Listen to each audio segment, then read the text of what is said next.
स्वागत है आपका यूनिक एजुकेशन के ऑनलाइन चैनल पर। जैसा कि आपको पता है कि इस समय टेस्ट चल रहे हैं, तो आज हिस्ट्री का टेस्ट लेकर मैं फिर से उपस्थित हूं। और आपके टेस्ट में अच्छे नंबर आ रहे हैं, लेकिन और कोशिश करना है और अच्छे नंबर लाना है, पूरे के पूरे आपको सही करना है। आपको नियम बता देते हैं। 10 क्वेश्चन का टेस्ट है। अगर आप 8 से 10 के बीच में सही कर रहे हो तो आपकी हिस्ट्री की तैयारी बहुत अच्छी है। आप 6 से 8 के बीच में सही कर रहे हो तब भी आपकी तैयारी ठीक ठाक है। लेकिन अगर आप 4 से 6 या फिर इससे कम सही कर रहे हो तो आपको और मेहनत करना है। 6 से 8 या फिर 8 से 10 के बीच में आना है, क्योंकि इसके पीछे रहोगे तो एग्जाम में बहुत सारी गलती हो सकती है। अगर आप चैनल पे नए हो, चैनल को सब्सक्राइब कर लो। और एक बात, लॉकडाउन की वजह से बहुत सारे बच्चे एकदम छोड़ के सब बैठ गए हैं। आपको बता दें, आप छोड़ के मत बैठिए, धीरे धीरे ही सही लेकिन पढ़ते रहिए, क्योंकि अगर आप छोड़ के बैठोगे तो कंपटीशन में बहुत पीछे रह जाओगे और अचानक से पढ़ाई नहीं हो पाती। एक बात याद रखिएगा। दूसरी बात, आप जितना भी मेहनत करोगे उसका कुछ ना कुछ आपको फल हमेशा आपको मिलेगा। एक बात याद रखिएगा, मेहनत कभी भी किसी को गाली नहीं दिलाती। आप मेहनत करोगे तो उसका फल कुछ ना कुछ आपको ज़रूर मिलेगा। तो अगर आप अच्छे से तैयारी करोगे तो हिस्ट्री आपकी सुधर सकती है। चलिए टेस्ट शुरुआत करते हैं। हालांकि आज का टेस्ट थोड़ा कठिन हो सकता है। आशा करते हैं कि आप अच्छा नंबर लाएंगे। अगर चैनल पे अगर आप नए हो तो चैनल को सब्सक्राइब कर लो, बहुत सारी जानकारी आपको उपलब्ध कराई जाएगी। चलिए पहला क्वेश्चन देखते हैं। सिंधु सभ्यता संबंधित है। सिंधु सभ्यता किससे संबंधित है? प्रागैतिहासिक काल, आद्य ऐतिहासिक काल, ऐतिहासिक काल, उत्तर ऐतिहासिक काल। किससे संबंधित है, सोचिए। चलिए हम आपको आंसर बताते हैं।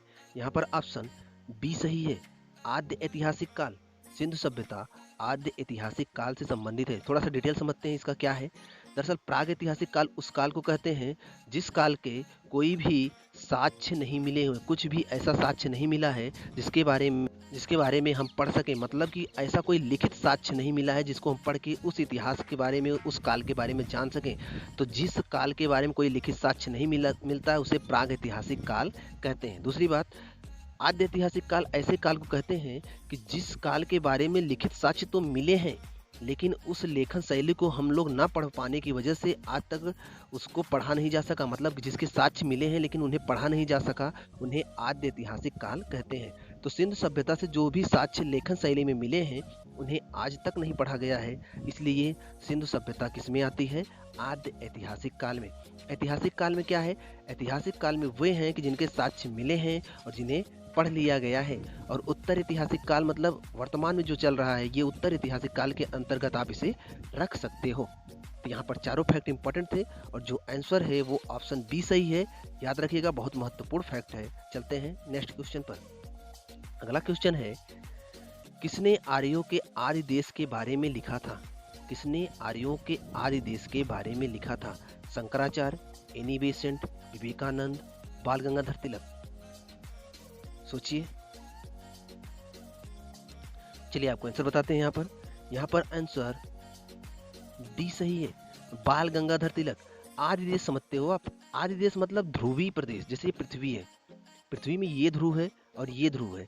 तो बाल गंगाधर तिलक ने क्या बताया था? तिलक ने ये कहा था कि जो आर्य थे वो ध्रुवीय क्षेत्र से आए थे और इधर सप्त सिंधु मतलब सिंधु के क्षेत्र में, जो इधर से भारत में सिंधु नदी जाती है, जम्मू कश्मीर से होकर पाकिस्तान निकलती है, आप जानते हो।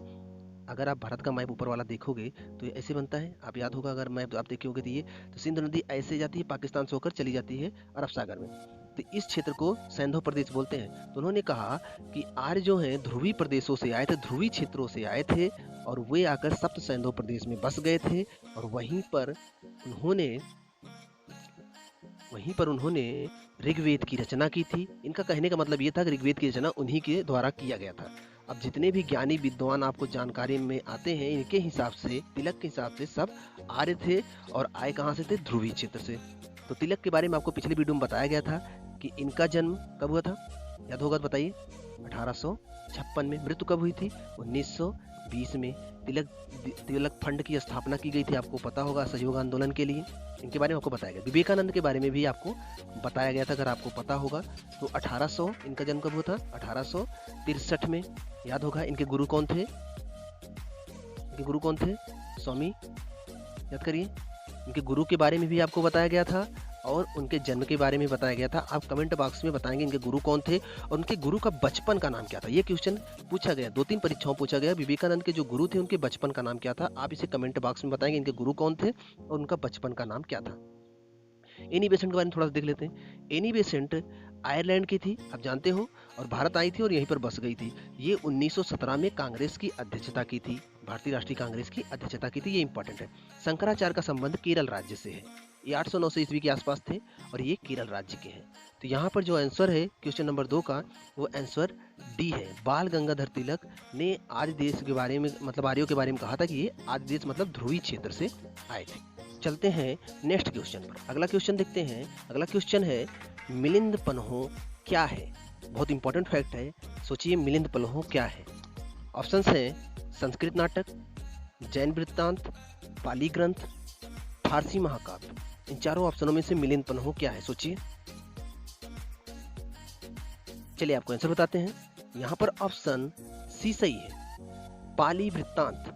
पाली ग्रंथ है, एक बात याद रखिए, ये पाली ग्रंथ है। दरअसल बात ये है, ये यवन शासक मिनांडर आप सुने होंगे, मिनांडर यवन शासक, हिंदी वन शासक मिनांडर, और बौद्ध भिक्षु नागसेन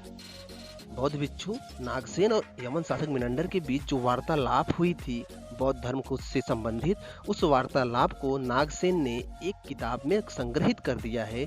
वही किताब है मिलिंद पन्हो। ये पाली ग्रंथ है। एक बात याद रखिएगा, बौद्ध जो गौतम बुद्ध थे, अपने जो प्रवचन करते थे वो पाली भाषा में करते थे। तो अगर पूछा जाए बौद्ध ग्रंथ के बौद्ध ग्रंथ किस में ज़्यादातर लिखा गया है, तो आपका आंसर होगा पाली भाषा में। अगर पूछा जाए कि गौतम बुद्ध ने किस में अपने भाषण दिए हैं, तो वो किस में दिए हैं? पाली में। अपने प्रवचन किस में दिए हैं, किस भाषा में? तो स्थानीय भाषा थी पाली भाषा। अब हिंदी का विकास पढ़ोगे तो वहाँ भी आपको पाली भाषा मिलेगी। तो ये पाली भाषा में लिखा गया है। किसने लिखा है? नागसेन ने लिखा है। और क्या है? यवन शासक मिनांडर और नागसेन के बीच में जो वार्तालाप हुई है वही इसमें लिखा गया है।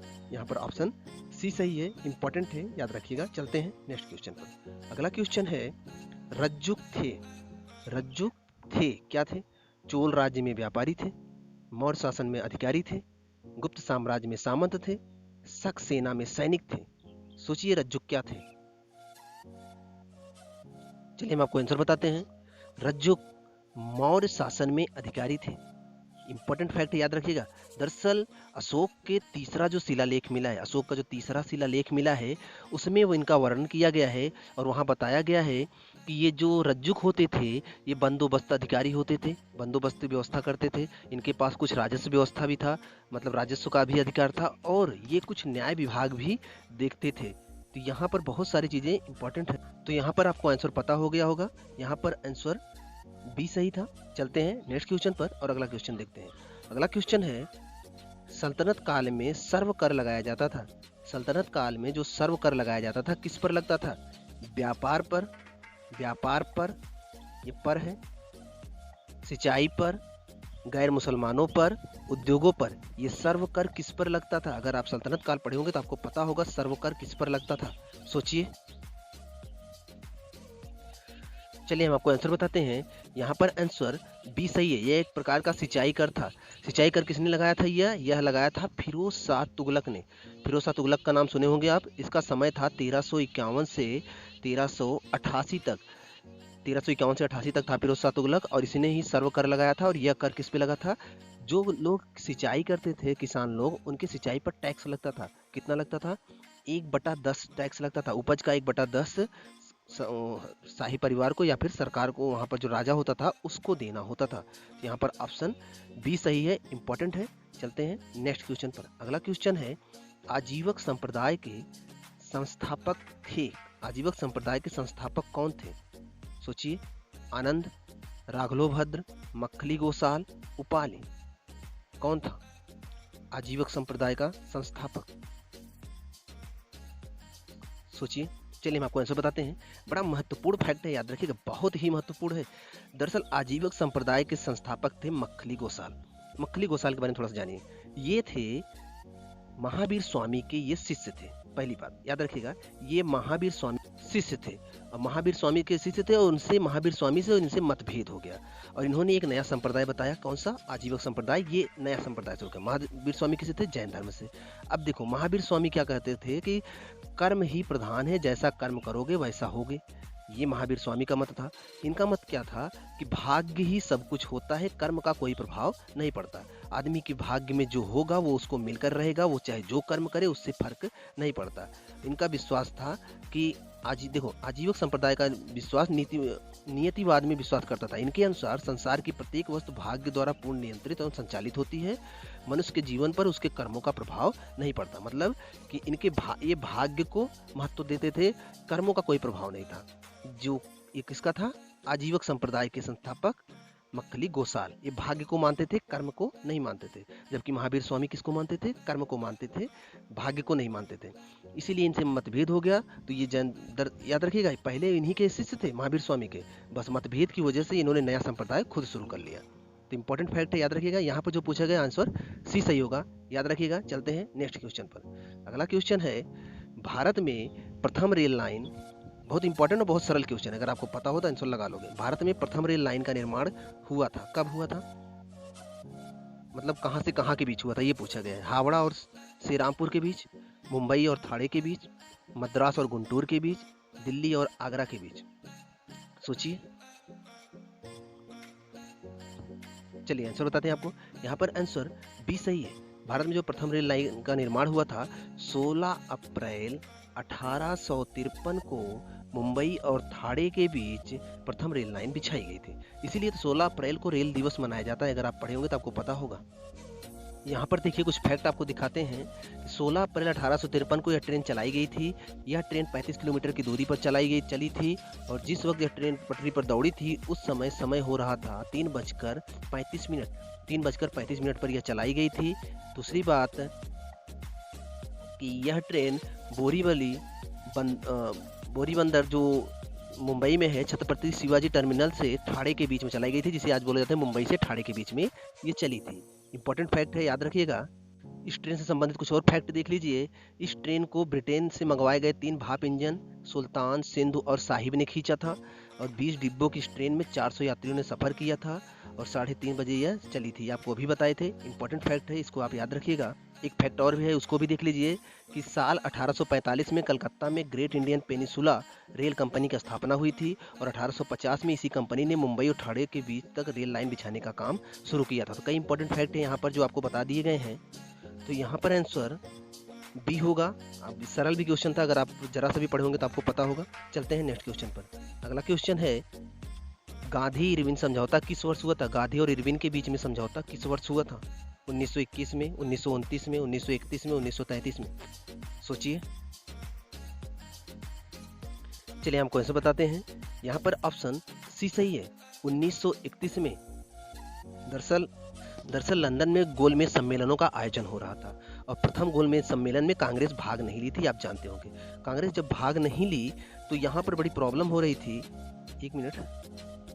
कांग्रेस भाग नहीं ली तो इरविन जो आके गांधी जी से मिले और कांग्रेस को भाग लेने के लिए कहने लगे। तो गांधी जी ने कुछ अपनी शर्तें रखी थी, जो शर्तें रखी थी वही गांधी इरविन समझौता था। उस समझौते में क्या था? गांधी जी ने कहा था कि हिंसा के आरोपियों को छोड़कर बाकी सभी राजनीतिक बंदियों को रिहा कर दो और यही वाक्य से गांधी जी आज भी घिरे पड़े हुए हैं।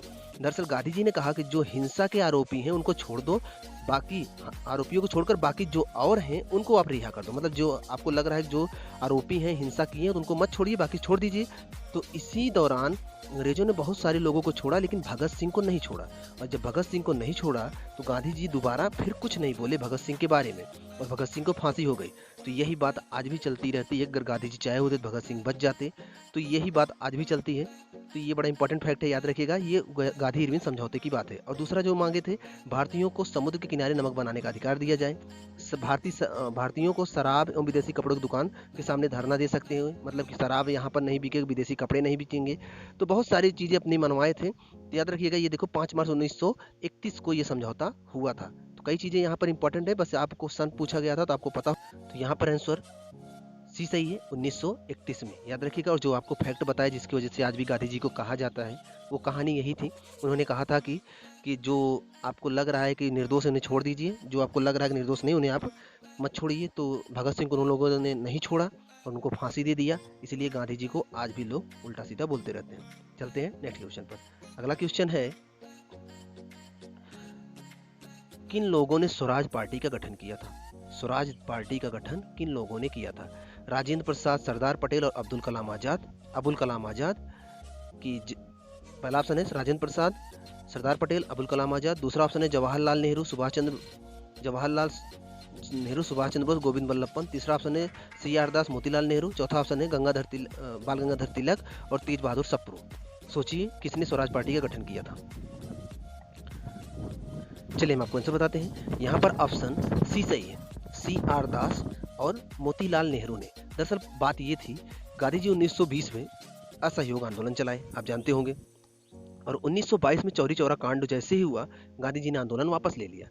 अब बात ये थी कि आंदोलन इतना बड़ा रूप ले लिया था, अचानक से गांधी जी ने आंदोलन बंद कर दिया, तो सभी को बड़ा ठेस लगा, बहुत दुख हुआ सबको। दुख इतना हुआ कि CR दास और नेहरू जी ने कांग्रेस से, दरअसल गांधी जी कांग्रेस पार्टी से जुड़े हुए थे, तो कांग्रेस से अलग होने का निर्णय ले लिया और इन्होंने कांग्रेस से अलग होकर एक नई पार्टी गठित की जिसका नाम रखा स्वराज पार्टी। और ये पार्टी ये बोले कि हम कांग्रेस के एक भाग के रूप में काम करते रहेंगे, लेकिन अब कांग्रेस में शामिल नहीं होंगे। तो मोतीलाल नेहरू और CR दास ने मिलकर नई पार्टी गठित किया था। कब? जब गांधी जी ने आंदोलन वापस लिया था उसके बाद। तो याद रखिएगा, इंपॉर्टेंट है, ऑप्शन सी सही है यहाँ पर, CR दास और मोतीलाल नेहरू। मोतीलाल नेहरू तो आप जानते होंगे जवाहरलाल नेहरू के पिताजी थे।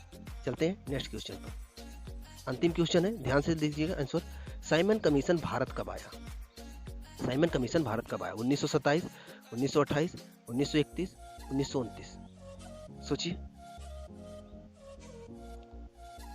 चलिए हम आपको आंसर बताते हैं। यहाँ पर ऑप्शन बी सही है, साइमन कमीशन 1928 में भारत आया था। दरअसल इस कमीशन का गठन 1927 में ही हो गया था, लेकिन ये जब भारत आया तो उस समय 1928 था, पहली बात। दूसरी बात, 1919 के अधिनियम के तहत भारत में प्रांतों में द्वैत शासन लगाया गया था, आप जानते हो। अब ये प्रशासन कितना सही चल रहा है, इसी के जांच के लिए 10 साल बाद 1929 में एक कमीशन आने वाली थी। वो जांच करती जो द्वैत शासन अधिनियम 1919 में लगाया गया था कितना सफल है, क्या सुधार करना है, इसी के जांच के लिए आनी थी। लेकिन ये थोड़ा सा पहले आ रही थी, इसलिए पहली भारतीय शंका थी कि 1929 में आना था, तो पहले क्यों आ रही है। दूसरी बात, इस कमीशन में कुल 7 सदस्य थे और इसके जो अध्यक्ष थे सर जॉर्ज साइमन थे, और कुल 7 सदस्य थे और 7 के 7 अंग्रेज थे, कोई भारतीय नहीं था इसमें, इसलिए इसे श्वेत कमीशन भी कहकर पुकारा गया। अब कोई भारतीय नहीं था, इसलिए यहाँ पर लोग और विरोध कर रहे थे, पूरे के पूरे अंग्रेज हैं, यहाँ पर जो नियम कानून बनाएंगे हमारे खिलाफ बनाएंगे, तो बड़ी आलोचना हुई थी। आप जानते होंगे कि इसी कमीशन के विरोध में इसी के विरोध में लाला लाजपत राय को लाठियों से पीटा गया था, उसके बाद उनकी मृत्यु हो गई थी, आप जानते होंगे। तो यहाँ पर ऑप्शन बी सही है, 1928 में। याद रखिए 1928 में आया था। किस लिए आया था? जो मॉन्टेग्यू चेम्सफोर्ड सुधार के अंतर्गत 1919 में द्वैत शासन लगाया गया था, उसी की जांच के लिए आया था, पहली बात ये याद रखिएगा। दूसरी बात, इसमें कुल 7 लोग थे, ये याद रखिएगा। इसके अध्यक्ष जॉर्ज साइमन थे, ये याद रखिएगा। और सातों के सातों अंग्रेज थे, ये याद रखिएगा, इसलिए इसे श्वेत कमीशन भी कहा गया, ये भी याद रखिएगा। कई फैक्ट हैं यहाँ पर, सबको याद रखना आपको जरूरी है, क्योंकि पेपर में कहीं से भी क्वेश्चन आ सकता है। इसी के साथ ये टेस्ट कंप्लीट हुआ। अगर टेस्ट आपको अच्छा लगा तो चैनल को जरूर सब्सक्राइब कर लीजिएगा और उन लोगों के पास भी शेयर कर दीजिएगा जो तैयारी कर रहे हैं। मिलते हैं नेक्स्ट वीडियो में, तब तक आप पढ़ते रहिए।